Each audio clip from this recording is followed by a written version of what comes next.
Green New Dealer, thanks for this question because you're 100% right. Too many people run for public office and all they do is they point out the problems that we know exist. We're living them. We don't need somebody to point them out for us. We need people that have ideas for solutions to make those problems go away. Lucky for you, I do have some of those ideas. So these are going to be the ideas that will help make agriculture sustainable long term, both environmentally and also for the people that actually do it. So we have people that want to do it and continue to do it for years to come. Now, these are the easiest ones, the low hanging fruit. The first thing we do is expand rural broadband, making it more comfortable to live in towns a little bit further away from the city. Now, this is good for healthcare, telehealth, but also gives you those creature comforts that people might be able to get in the city that you thought you had to give up by living in the country. You don't necessarily have to give up all those creature comforts.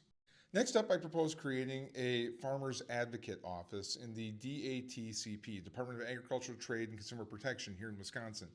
The idea would be that this organization would be there to make sure that the rules are applied fairly, that farmers understand them, and to help farmers cut through that red tape. Think of it like the IRS's taxpayer advocate that we have. Next, I would propose a Buy Wisconsin Act, which would require state run agencies and entities to purchase food products from Wisconsin producers first, to prioritize Wisconsin producers before looking elsewhere or buying nationally. And then finally, the most important, but also the most controversial proposal, the right to repair your own equipment. Now, this would require farm and heavy equipment manufacturers to make the diagnostic tools, manuals, and firmware updates available at a reasonable price so farmers could avoid going to expensive dealers and losing time during harvest season. Now, these firmware updates would be limited to only those necessary to keep the equipment functional, so there wouldn't be any loss of source code or anything proprietary like that. Now, we would frame this law as a consumer protection law like Minnesota, Colorado, and New York have done to make sure that it's constitutional. Now, a lot of you are going to jump to the idea that, oh, they're just going to boycott Wisconsin. No, they haven't boycotted Colorado or Minnesota or New York yet. I don't know why Wisconsin would be different.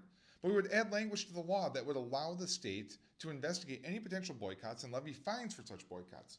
That's how government enforcement of market rules is supposed to work, making sure that they work for everybody, not only the producers, but also the consumers and end users. Now, look, this is just a first step. There's a lot more to be done, but this goes a long way towards making sure that farmers and rural communities in Wisconsin as a whole understand that we haven't forgotten about them.